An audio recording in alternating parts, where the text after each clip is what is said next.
help us. Amen. Well, good evening to all. It's delightful to see you. Always a delight to have the opportunity to connect with JSM people. I miss you all. So it's delightful and a privilege. It's also a delight to talk about the Word of God together with people. And I can't think of anything more than just that, just spending time with people around God's Word. So this is in many ways a delightful privilege. And then I'll add one more layer to that, and that is the book of Ecclesiastes, which I deeply love. So Ecclesiastes is such a powerful and such a life-changing book, and a book that has very much transformed the way that I process thinking about my life, meaning, purpose, answering some of the most basic questions of who we are, about who we are as people. Why am I here? Why is there something rather than nothing? What's the point, even in terms of what's the point of the frustration and the pain that so often is life? And how do I live life well? So I want to start with that as a foundation or a core question to ask ourselves. Really, what is the successful life? We're going to come back to that question in our conclusion. What is the successfully lived life? How do you know if you're living it? How do you know if the values, the things that last, the things that really are worth pouring yourself and your whole being into? How do you know if those things are the things you're actually doing? Are you doing it right? And how would you know? Okay, I can't think of a more basic and critical question to have answered as a person, because you're only going to live for the years that God has given you on planet Earth. And so what could be more fundamental to your existence than to ask yourself questions like this? How do I know if I'm living well? And what is there that's worth living for? That's what Ecclesiastes comes to us to answer. Ecclesiastes is going to explore for us those questions, those basic questions of our existence. I'm going to ask you a question, though. And while I'm asking you that question, I have some things also that I'll show you in just a moment, things that we're going to use to study the book of Ecclesiastes together. But I'm going to take a second or two, and I'd like you to put in the chat. You should be able to see it, mobile or computer. You can see a place there to put the chat. I'd like to get feedback from you, and if I may, I would ask for all of us. Ask for all of us to give some feedback. When you think Ecclesiastes, the book of Ecclesiastes, I'm wanting to know what words come to your mind. What kind of things are already kind of in the back of your head about Ecclesiastes? Or if I asked you to give me one word, 2 words, okay, I can give you 3 words. I guess we can spare the space here. Anyway, I'm not being strict. But some words, several words, just a short phrase. What comes to your mind about Ecclesiastes? Okay, and some ideas that come there. Good. We've got vanity of life, vanity, brevity of life. Those are good thoughts, good starts. What else do we have? Anything else? Really, I mean, just the initial thoughts that are in your head when you're thinking of this book. Life on earth is vanity. Good. Okay. So this is good. We're thinking in actual categories and language that's coming right out of the text itself. Solomon, end of life, wisdom. Good. Okay. What else? And okay. All right. There's sadness that definitely can come. Good. Anything else here?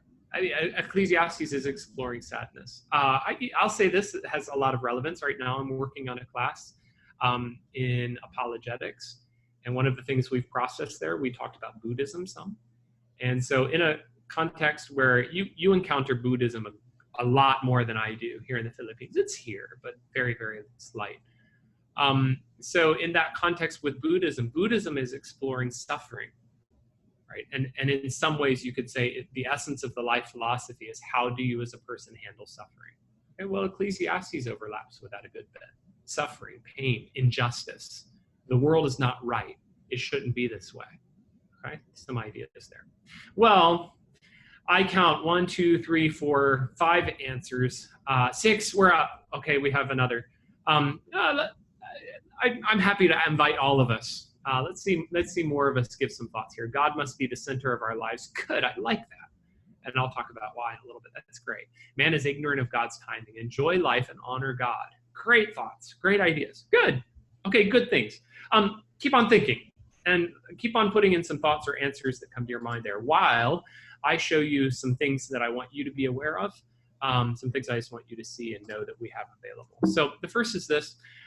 This is the culmination of, most of the better part of 6 months to a year working on the book of Ecclesiastes. So I taught a class on this last semester at BJMBC. And it was a graduate level class, and that's what this is. So you've seen I've done these for other books, working through, and for each chapter of the book, I'll skip down a little. Each chapter of the book, we have both a translation and then we have notes on that book, or that section. And so the idea here is if you're wondering about a certain verse, what's going on here? I don't get it. What's the point?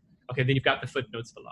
And so I'm not trying to overwhelm you with information, even though probably the way I've got it set up, it might be a little overwhelming. I'm sorry. But the idea of this is if you have a question, you can look it up. Now, that's one part of the document. And the other part of the document is I didn't have it. But at the first part of each chapter, or the first part of the document, I have a study guide that goes chapter by chapter. So it's going to be chapter 1 down through chapter 12, and you'll have 2 pages for each chapter like that. And the idea here is as you work through the book for yourself, you can do this in your personal devotions and so forth. I'm trying to point you to discover.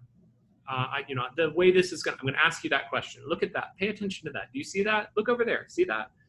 And the process, I think, is going to lead you through discovering the book for yourself, which is really the way you're going to learn the most. Is not if I hand you things, but if you discover for yourself. That's really where the benefit happens. So, challenge, possibility, maybe this doesn't work for everyone, but an idea. While we are doing this study through the book of Ecclesiastes together, you could consider doing this for your devotions. It's just an idea. If you have something going on that you're learning and you're growing, don't abandon it. But if this is something that could help you, consider it. And so what you would do, maybe each week, take one chapter, and you would work through that chapter that week. I think that might make this process a little even more enjoyable or more beneficial. Because for me to talk about things without us really, that's why, that issue, sometimes it's not as clear what's going on. Okay, so that's one form of it. Let me show you another document, and I'm going to put both of these documents in the chat in just a second.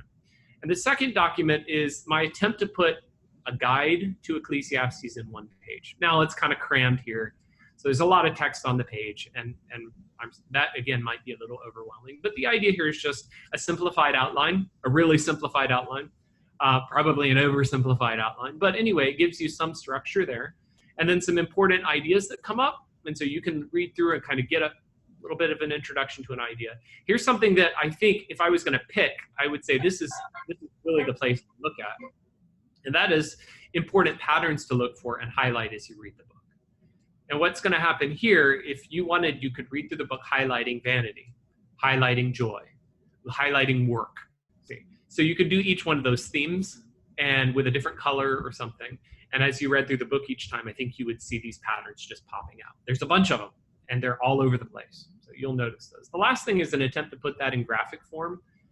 And so let me explain this for just a second, and then we'll come back to it in the future. But the idea here, you have these 2 circles, and which will you choose? You've got 2 different whole philosophies of life. Well, over here, if you're going to go vanity and chasing after wind, you'll find themes connected to it: death, injustice, money, uncertainty. I mean, these are things that really highlight or expose that all is vanity and chasing after wind. Now, this purple is true. This is not that it's a bad idea. This is true. But the point is, if you pursue what is vanity, money, certainty, trying to bring about justice, apart from Jesus, it's not going to work. Even pleasure and enjoyment or work, all of that is going to blow away. It's empty. On the other side, choose this: fear God and keep his commandments. And you see these things: wisdom, God's sovereign purposes for humanity, even work and pleasure and enjoyment are part of fearing God and keeping his commandments. Okay, so that's kind of an attempt to put that in graphic form to see some of those themes popping up and get an overview of the book that way. I'm going to drop both of these documents into the chat, and so that allows you, if you want, you can download and just look at these in your own time on your own leisure. Okay, so there is the one-page guide to the book of Ecclesiastes, and here, secondly, you'll find that longer document. This is the document that has the study guide and so forth in it. Okay, if you have questions, I am keeping my third eye is going on the chat, and so if you have a question, feel free to drop that in the chat. We'll talk about it. Here's what I want to start out with. I asked you what comes to mind with the book of Ecclesiastes, and you gave me some great thoughts there, great pointers there for starters. But let's try this. I have a bold assertion, a strong assertion. You ready for it? Here it is. Life-changing assertion. Ecclesiastes is not a bad book. Ecclesiastes is not a bad book. Okay. Now, let me explain what I mean by that for just a second. Why this comes up sometimes, there is a view out there that Ecclesiastes is, I hear it like this sometimes, this is what man's wisdom comes up with apart from God. That idea. Man apart from God will come up with wisdom like this. And so the logic is, Ecclesiastes is showing you kind of an intellectual dead end. That if you don't view things through God's lens, this is where you'll end up with this bad philosophy of Solomon. And so the idea runs where you see that Solomon in his later years, he got distracted, he gave in to many wives, and he even worshipped false gods, he even worshipped idols. So since you see that idolatry and that failure and that foolishness, Ecclesiastes is his record of saying that. And so really, this is an interpretation that's out there, and not uncommon, an interpretation that says, so you can't accept everything he's saying. Some of the things he's saying are bad ideas that we're supposed to reject. Okay, I will start out, and that's why I gave my bold idea, Ecclesiastes is not a bad book. Because I'll just say, I'm completely allergic to that idea. I want to utterly, just directly, completely reject it. I'm going to repudiate it. I don't see any benefit in that idea. I don't see any way that that's helpful. And a couple of reasons why. One of them is this. Do we really want to be in the position as readers and interpreters of the Bible? Do we really want to be in the position of saying, when you read this book, you have to decide which ideas in here are good and should be listened to, and which ideas in here are bad and ought to be rejected? Is that really a good position to be in with any book of the Bible? Right? If you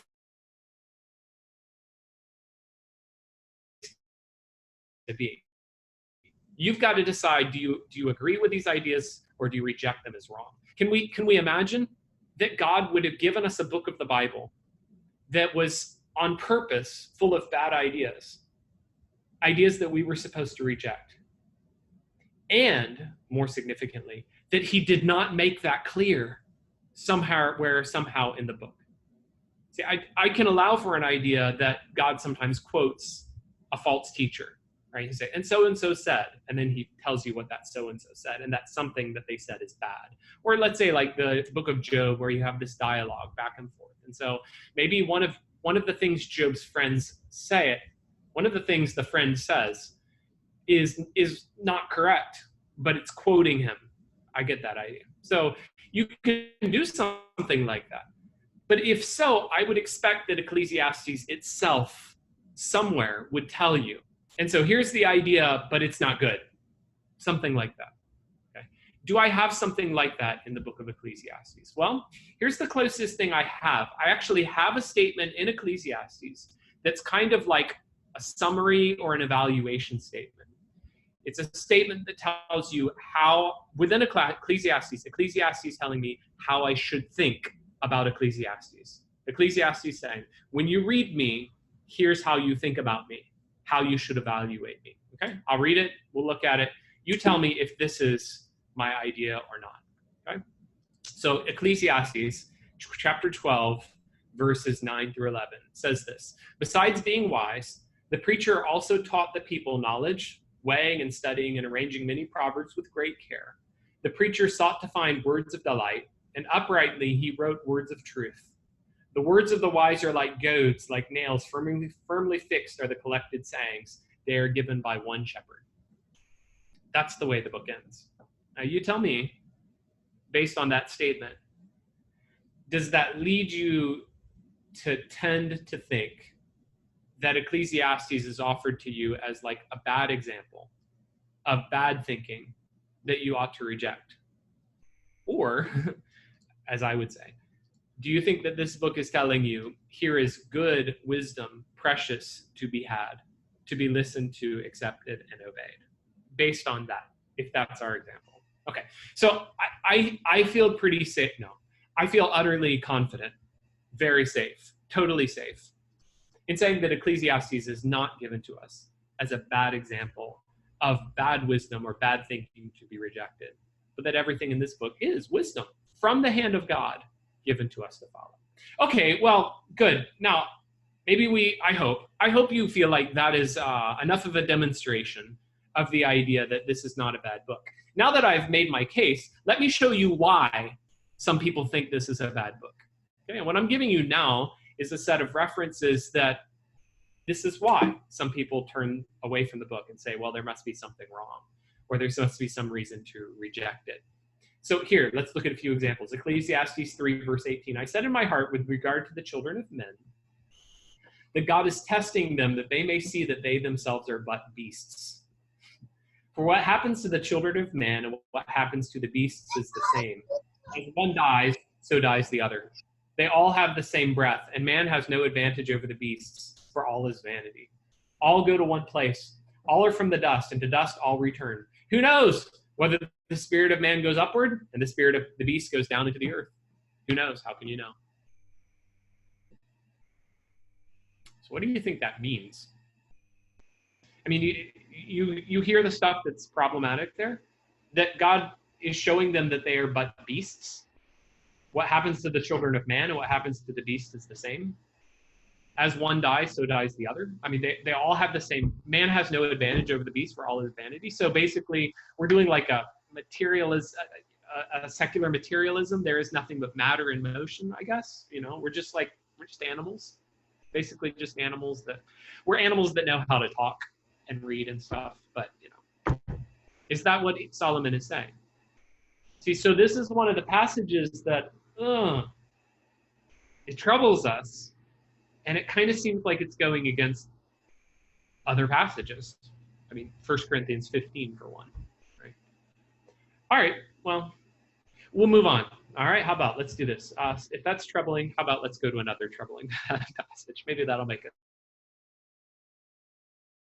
it. Be not overly wise. Do not make yourself too wise. Why should you destroy yourself? Be not overly wicked, neither be a fool. Why should you die before your time? It is good that you should take hold of this, and from that withhold not your hand. For the one who fears God shall come out from both of them. What do you think of that? Now, the second part of it is easy. Be not overly wicked. Yes. All right. So we can sign up for the Bible telling us to not be wicked. That's a good one. That's easy. Except there is that word overly in there. So it's like, don't be, too wicked. A little wicked is okay. And verse 16 is even harder. Do not be too righteous. I mean, where the Bible is telling you not to be too righteous. I mean, I thought the standard was be like Jesus, which is completely and utterly be too righteous. Two troubling passages in a row. How about a third? Chapter 7, verse 26.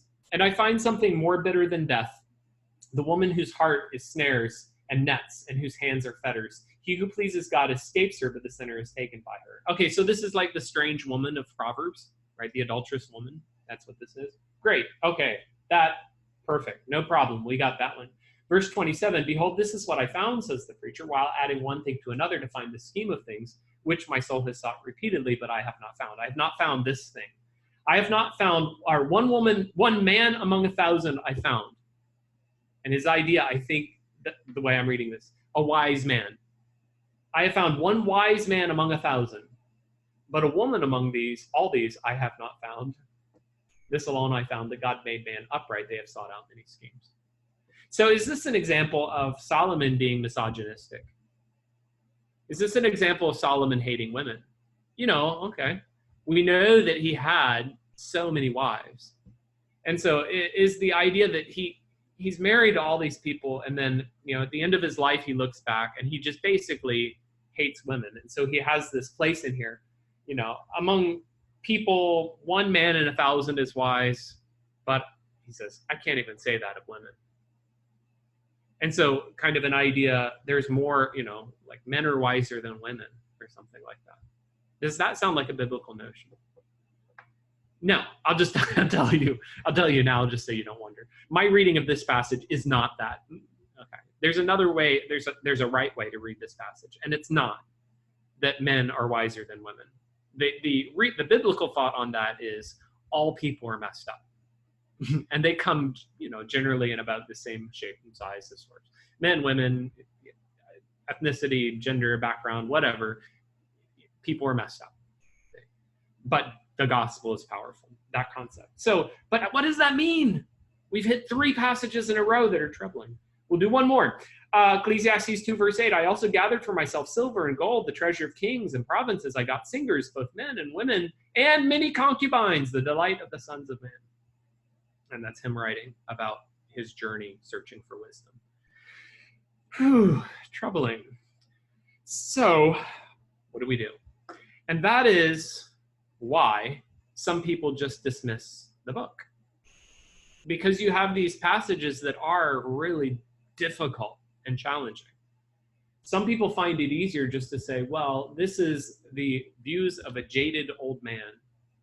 And at the end of his life, he's coming back and he's telling you, here's all the folly that I've come to. And so as a jaded, twisted old man, here it is. And that's their understanding. Okay. So in a way, I sort of, except not really, I get why they ended up there in their interpretation of the book, but I'm still stuck. Because the book itself told me, this is a good book. This is wisdom. God has given it to you. It comes from one shepherd.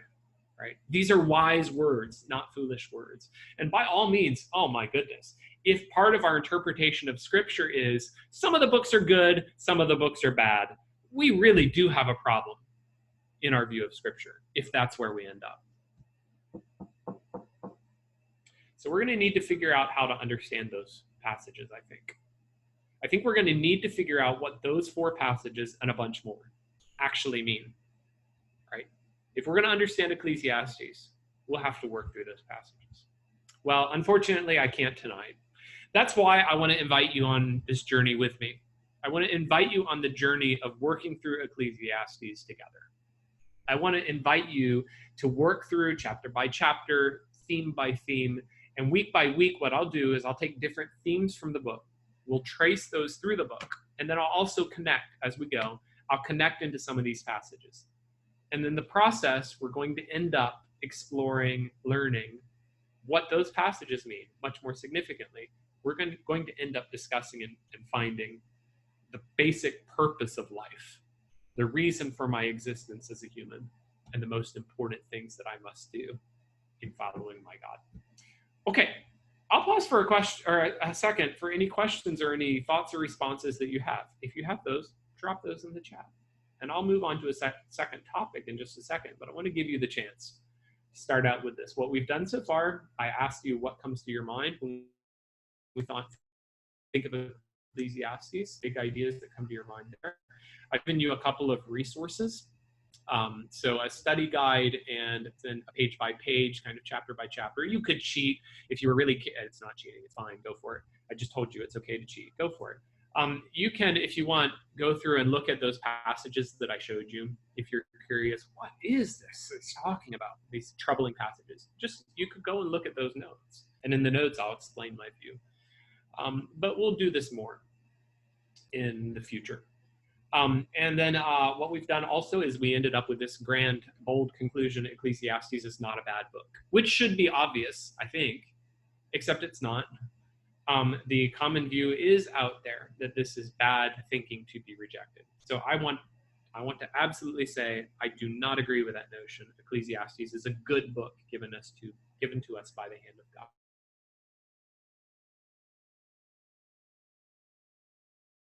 Okay, question here was a great question. Is the book quoted in the New Testament? And the answer is yes. Romans 3. It's the only passage that is very clearly just lifted right out of Ecclesiastes. And if I remember right,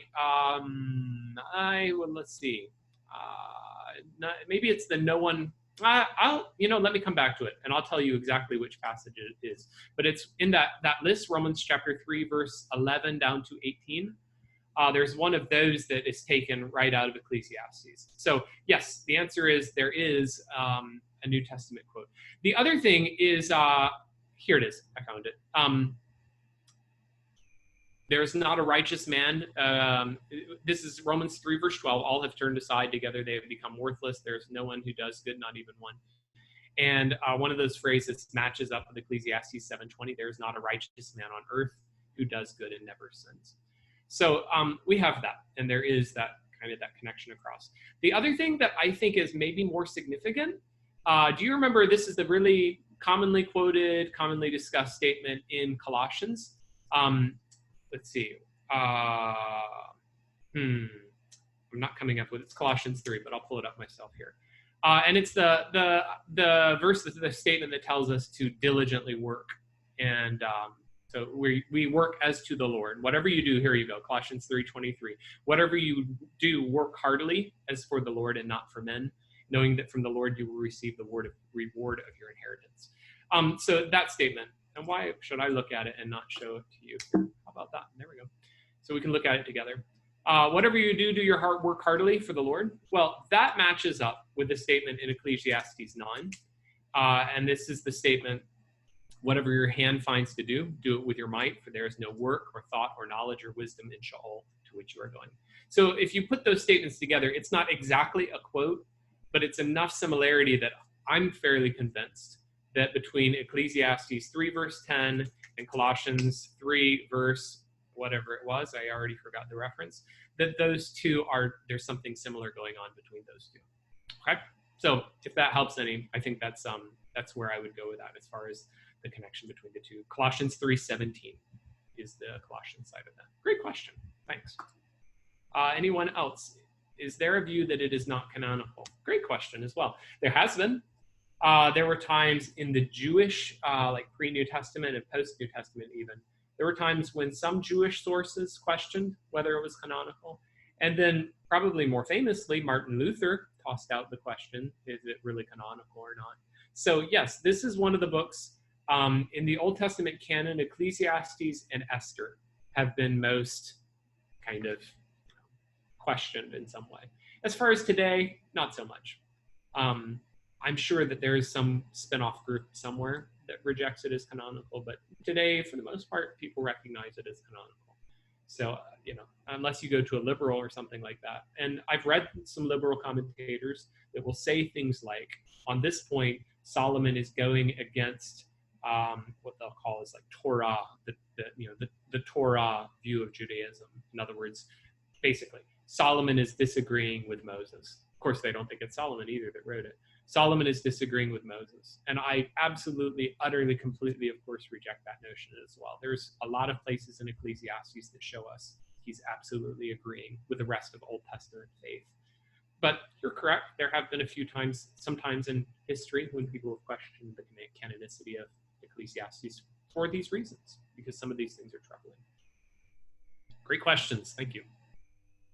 All right, let's do this. I asked you earlier, what were some of the themes that stuck out to you when you thought of Ecclesiastes? And of the answers, I'm just reading again: vanity, vanity of life,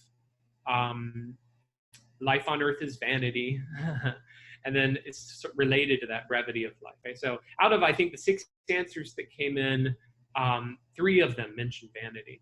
And that's great. Because if there was anything that I was going to make a case for in understanding Ecclesiastes as kind of a theme. Vanity, no question. Vanity is a big deal. All right, so let's see why I say that. Let's try this out. Let's just do a search for vanity in the book of Ecclesiastes and see what we can find. All right, so I'm running my search. There it is. Wow, that was fast. So here what we have is vanity in the book. Okay, and I'll skip this. Vanity, says the preacher, vanity of vanities, all is vanity. That's verse 2. Chapter 1, verse 2. In other words, the book of Ecclesiastes starts off right away with this as a fundamental theme, right? I mean, the only thing it says before that, the words of the preacher, the son of David, king in Jerusalem. Vanity of vanities, says the preacher. Vanity of vanities, all is vanity. And so it's right there at the front. It leads off the book. And you have it 4 times in the same verse, right? Vanity, vanity, vanity, vanity. 4 times the word in one verse. So I think I could just shut it down there and tell you that's the theme of the book, and we could probably leave it there, because I think that makes a good enough case, right at the front door, 4 times in one verse. I mean, most of the verse is the word vanity. But let's not stop there. How about chapter 1, verse 14? I've seen everything. Behold, all is vanity, striving after wind. Chapter 2, verse 1, I said in my heart, come, I will test you in pleasure. This also is vanity. Chapter 2, verse 11, all is vanity. Chapter 2, verse 15, I said in my heart that this is also vanity. All is vanity, striving after wind. Chapter 2, verse 17. Verse 19, this also is vanity. Chapter 2, verse 21, also this is vanity and a great evil. Chapter 2, verse 33, this also is vanity. Chapter 2, verse 26, this also is vanity. Chapter 3, verse 19, all is vanity. Chapter 4, verse 4, this is vanity. We're only at chapter 4. Chapter 4, verse 7, this also is vanity. This is, okay. The book is full. And now I want you to notice the last thing. Notice the last phrase of the book. No, it's not the last phrase, but verse 8, ending the book. Vanity of vanities, says the preacher, all is vanity. And do you recall that language? Look at it. Vanity of vanities, says the preacher, all is vanity. Vanity of vanities, says the preacher, all is vanity. Do you recognize it from there? Vanity of vanities, says the preacher, vanity of vanity, all is vanity. Which makes the concluding case. If I'm arguing for this as the theme, or one of the biggest themes anyway, of the book of Ecclesiastes, it's right at the beginning, 4 times that right at the beginning. It's right at the end with another loaded statement. It's not 4 this time, it's 3. But vanity of vanities, all is vanity. At the beginning, at the end, it's like bookends on each end of the book. This vanity, vanity, vanity, vanity thing. And everything in between is full. Tons of times across the book. So I end up with this conclusion that is, quite easy to demonstrate, that within the book, 37 times it appears. 37 different times in one book. And as well, on top of that, it appears like bookends at the beginning and the end of the book. I don't think I have a hard case, really, in proving or arguing that this, in fact, is the theme of the book, or a core theme of the book anyway. Okay, well, that's good. So we can do that, and we can make our argument there. But I still haven't answered this question. What is vanity? And that's the real trick. The real trick now is how to translate the word. Okay? Because, of course, Hebrew word, and the Hebrew word, it's quite a bit more complicated. If I say to you, okay, so great, what is vanity and what does vanity mean? You have some ideas, we have some ideas, but it's even that is not clear. And this is our language. So we better figure out what is vanity, and we better figure out what are the point, the meaning, the ideas behind it. And in order to do that, what are we going to do? Well, we're going to run a search on the whole Bible, and we're going to look for vanity across the whole Bible. Okay, well, let's try that. Let's try doing a search on vanity across the Bible, and we'll end up with some categories. And so just like magic, just like that, here it is ready on the screen. I have some categories. See if you can pick up, try it in the chat. See if you can pick up what's the category or the pattern. This is going to be too easy. But anyway, you can put it in the chat all the same. What is the category that this represents? Where you see the word red, or the word that is red, that's vanity. That's the same word as Ecclesiastes is translating with vanity. Okay, but let's look down. Deuteronomy 32, they provoked me to anger with their idols. 1 Kings 16:13, they provoked the Lord God of Israel to anger with idols. 1 Kings 16:26, they provoked God to anger by idols. This is the word vanity again. 2 Kings 17:50, they went after false idols. Psalm 31:6, I hate those who pay regard to worthless idols. Jeremiah 8:19, foreign idols. Jeremiah 2:8, they are stupid and foolish. The instruction of idols is but wood. And Jonah 2:8, those who pay regard to vain idols forsake their hope of steadfast love. So, what's the pattern? Drop it in the chat. You see the way it's translated, but actually, here I'll raise the level of the question up just a little bit. Here's what I want to know. Okay, we get that it's idols. Clearly, it's being translated as idols, and in context, that's necessary. What I want to know, what do you think is the connection between idols and vanity? It is the same word. In other words, you could read these, I hate those who pay regard to worthless vanity. It's the same word. It's the word vanity. They're carved images, and with their foreign vanity. They're both stupid and foolish. The instruction of vanity is but wood. That's the word. It's the word vanity. What I want to figure out is, what's the connection between that and the idea I'm seeing in Ecclesiastes? Take a guess. Who wants to give me a shot? I'm patient, so I'll take a drink. Give me a shot. What do you think?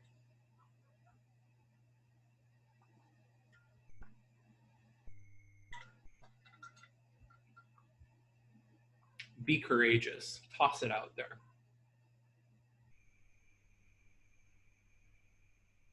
There's no penalty if you make a different connection. Vanity, idols. What's the connection? Haha, idol is vain. Okay, great. What do we think about vain? See, so we have this vanity thing. What's the vain thing? What do you think?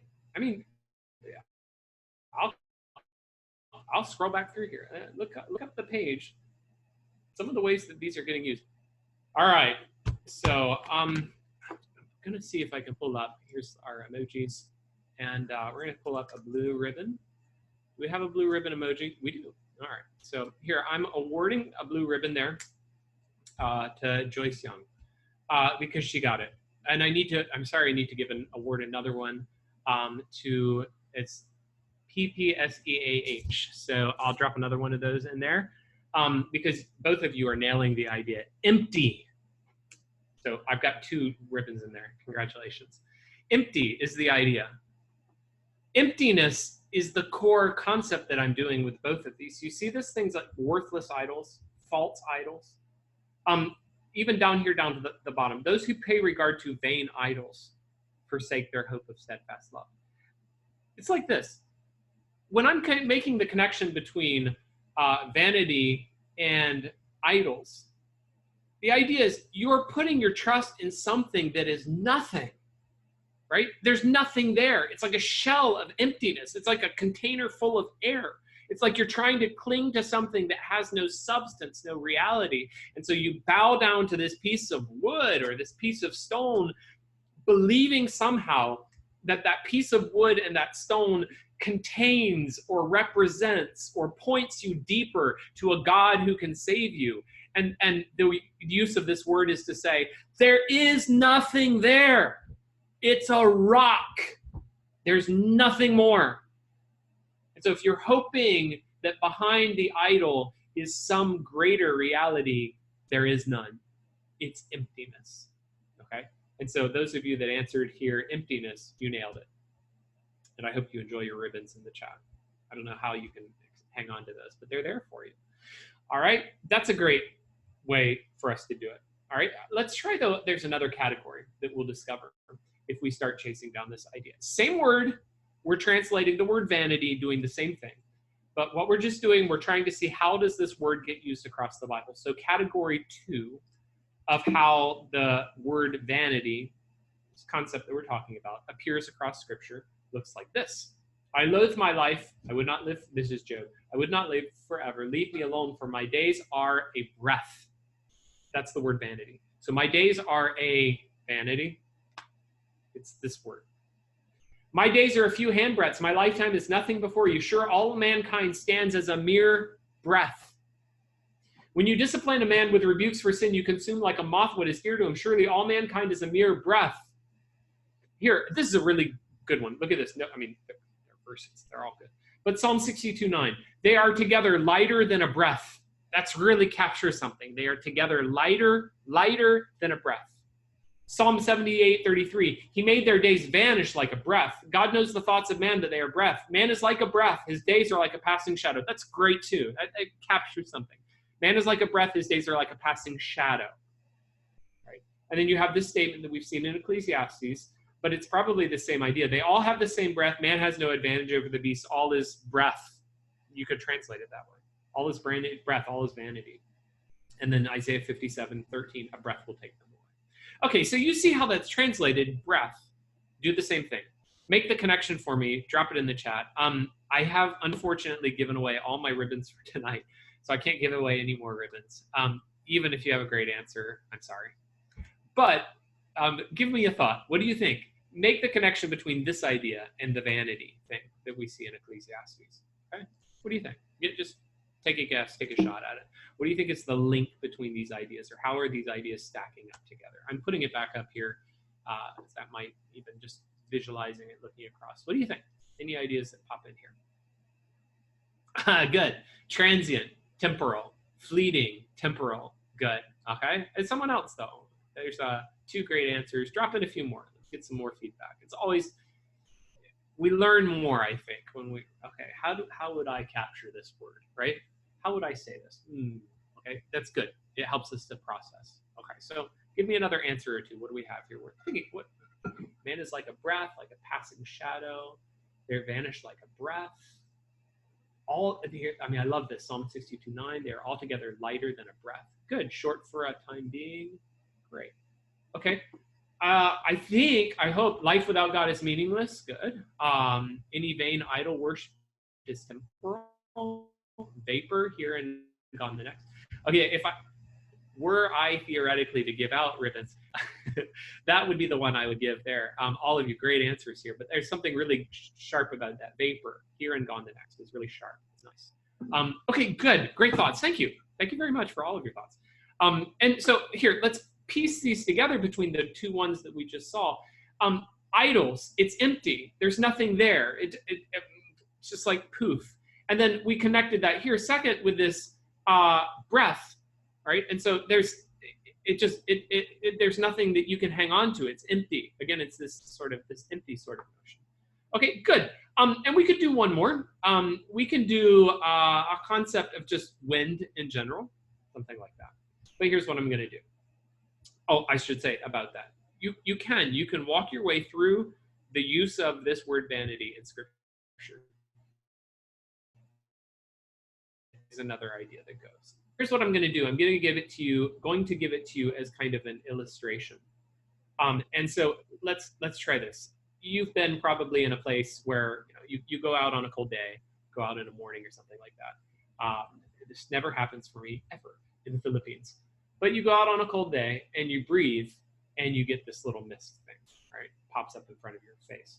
And so I will tease sometimes people here in the Philippines when I'll think about, like someone goes abroad or something and they have the experience of experiencing this cold thing. You just breathe in this mist thing, right? Condensation, because your warm, moist air is hitting the cold air and so forth.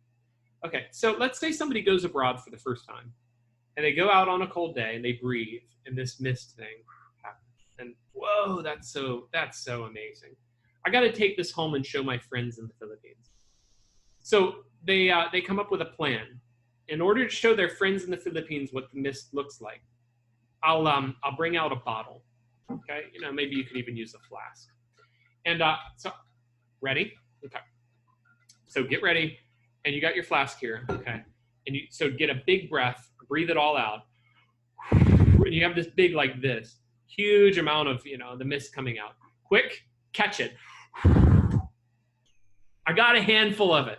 Put it in the flask. Okay, don't let it out. Where did I put that lid? Okay, slap the lid down. I'm going to take it back to the Philippines and show my friends what the mist looks like. So you arrive back, get off, walk out of the airport. You find your friends. Guys, check this out. Look at this. Take the lid off, and you're expecting the mist to just come, billowing out of your jar because you did it. And it's a silly joke, but we all get that that's not going to work, right? Because you can't capture the mist. You can't capture condensation in your hand. As soon as you try to grab it, it's gone. Actually, it's gone before you grab it. And so going around, or especially going through life and trying to capture the mist, I got some, put it in a bottle. It just doesn't work that way. And if then I was going to try to give an idea, a capturing idea for Ecclesiastes for vanity, my understanding of vanity is that life is like the mist. Life is like the condensation. Life is like walking out on a cold day, breathing into the wind, seeing a big puff of condensation out there, and foolishly trying to grab a couple handfuls and stuff them in a bottle so that you can come back later and get them. And Ecclesiastes says, good luck, it won't work. You can't stuff life in a bottle.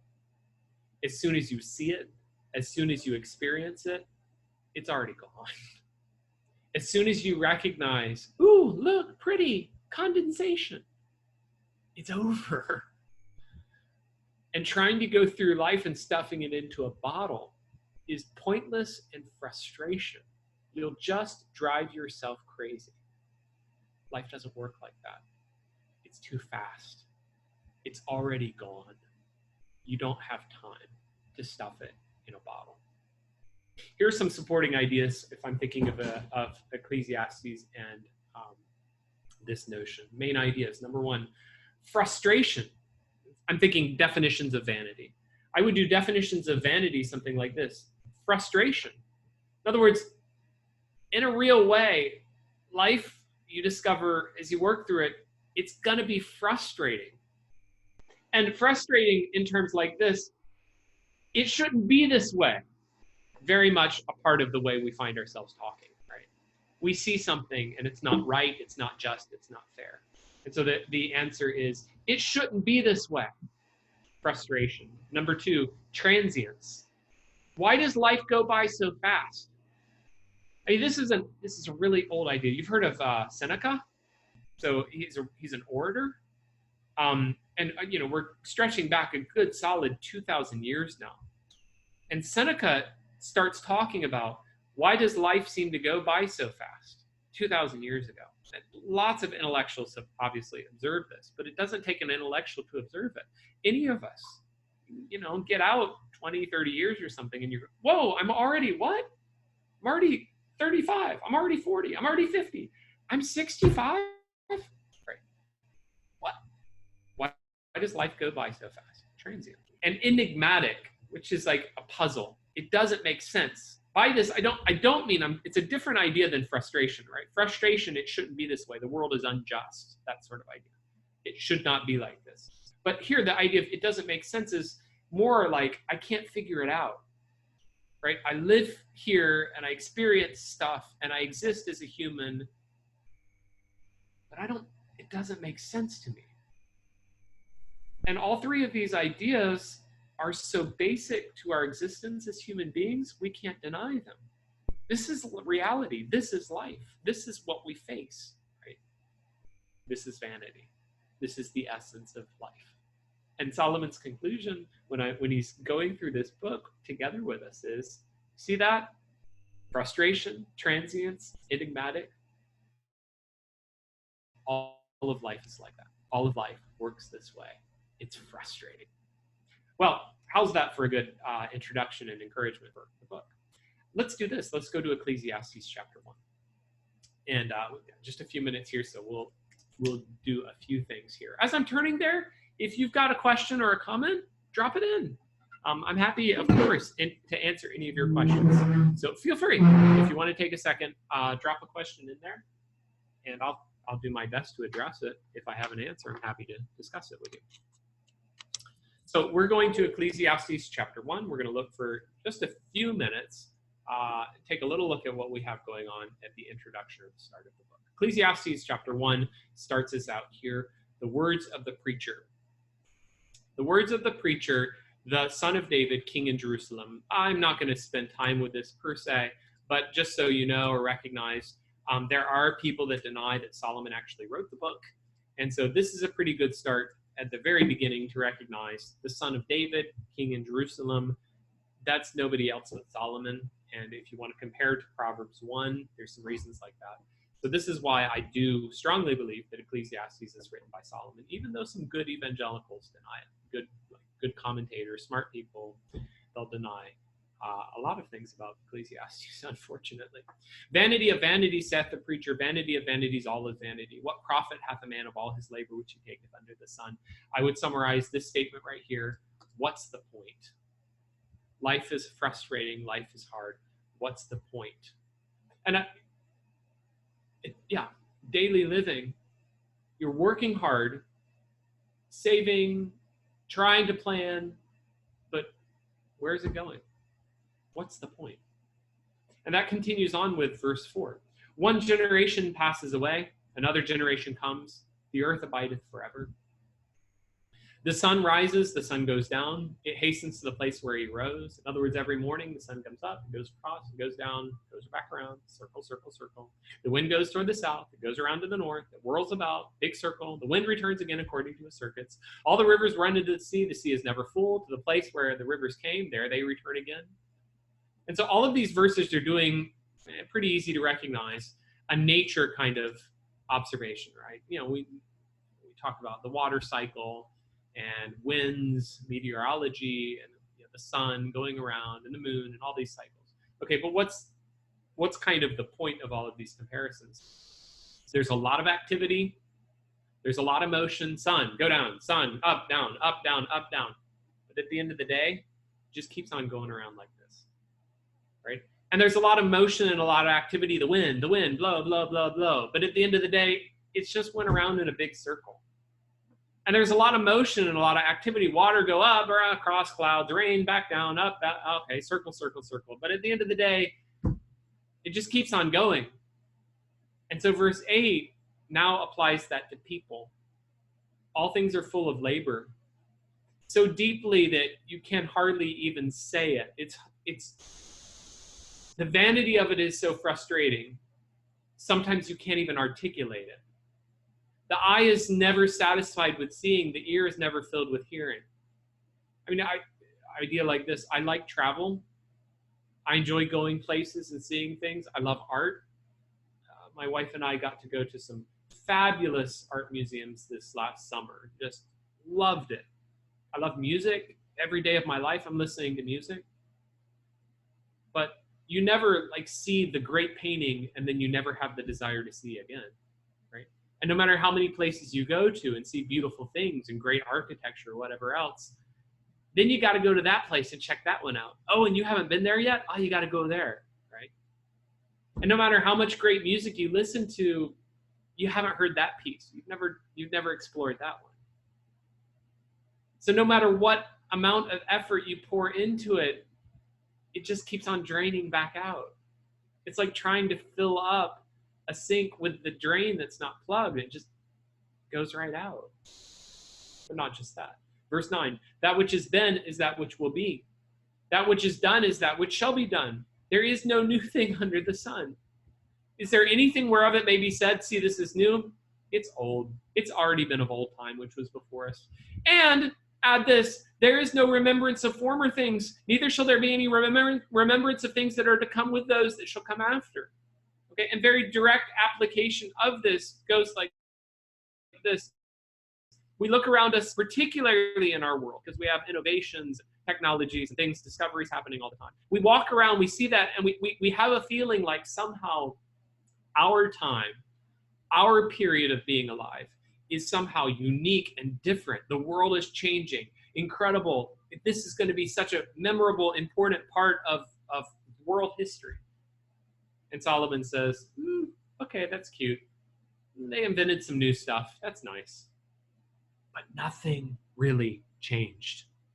People are still people. Life is still life. They haven't made people stop dying yet. Life is still life. Reality is still reality.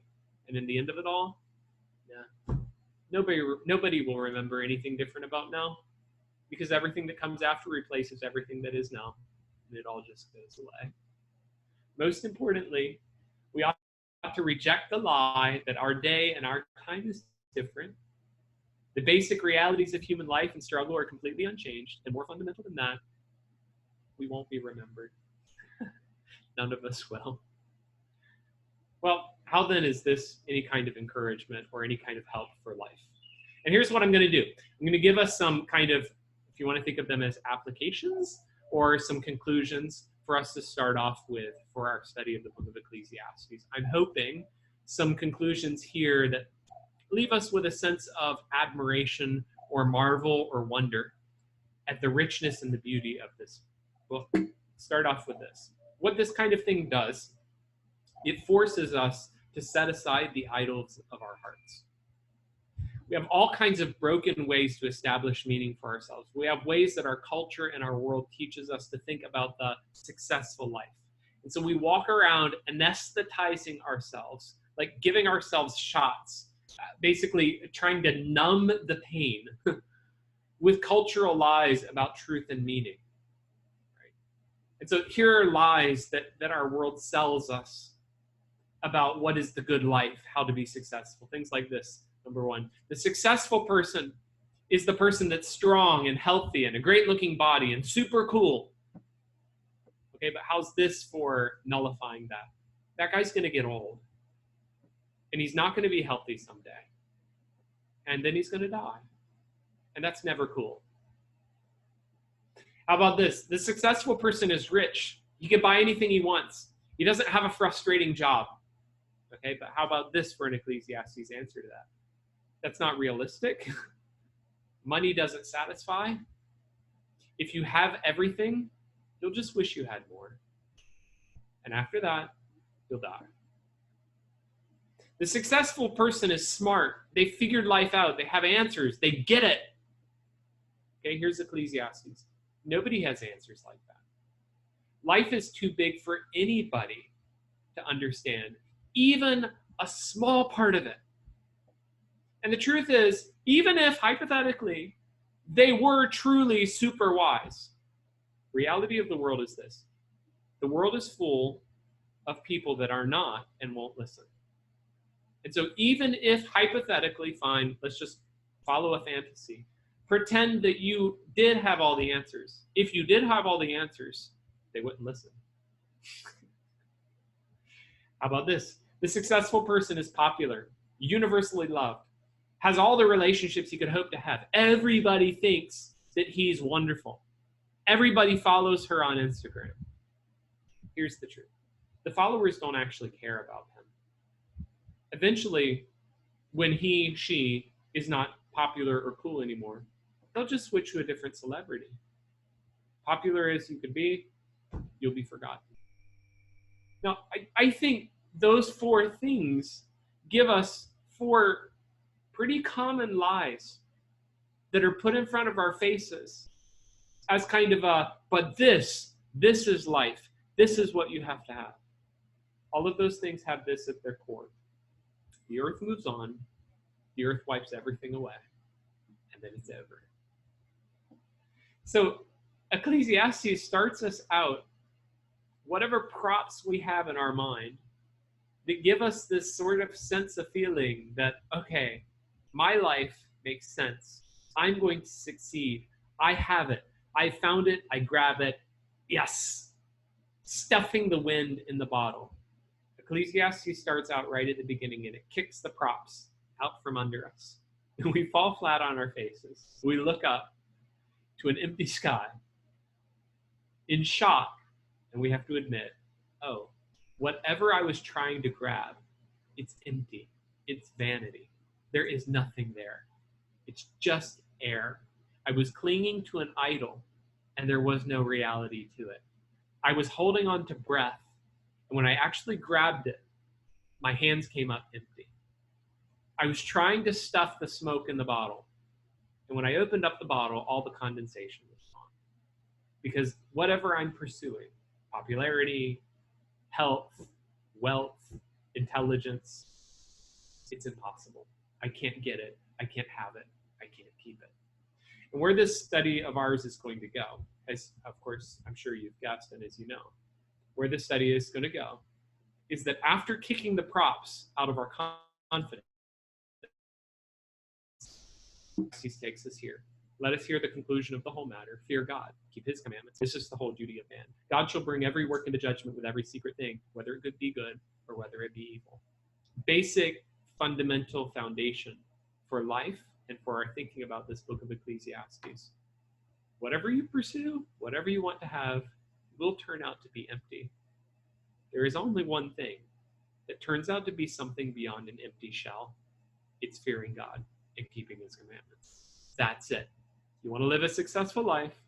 This is it. This is the core. This is the answer. That's what I'm going to leave it at for tonight. There's more things we could do, but we have more weeks. So I look forward to discussing further with you these topics as we proceed. Future weeks, other topics that I have on the list here, I can put these up for you. You can see kind of where we're going. But topics like this, work is good, except when it's frustrating. Okay, I'm wording it that way to say there's both a positive and a negative side. Injustice and oppression. The poem of chapter 3, the balance of wisdom. This is where we're going to talk about that confusing statement that don't be too righteous, don't be too wicked. Ecclesiastes 5, verse 1 to 7, man before God. God is the one you must fear. Chapter 9, verses 7 through 10, the concept of enjoyment. Enjoy life, love life. Chapter 11, verse 9 to chapter 12, aging, death, the ultimate conclusion, fear God and keep his commandments. Okay, so that's where we're going in future weeks. I hope you'll join me in this journey. I hope you'll, if it works for you, take the time, pull up that document, the study guide, the chapter by chapter walking through the book. And if you do some of those, I think you're going to find that this will be an enjoyable study, a life-changing study. Has changed my life very much, and I hope it'll change yours. Thank you. Thank you all for your time. I'll look forward to seeing you next week. Very interesting and interesting topic for us to consider tonight. As we read, we'll remember some of the things you mentioned. We look forward for the future lessons that we can make the book even more clear to us. Thank you. Any more questions? If not, I will end the meeting for tonight. See you all next week. All right. See you. Bye-bye. Thank you.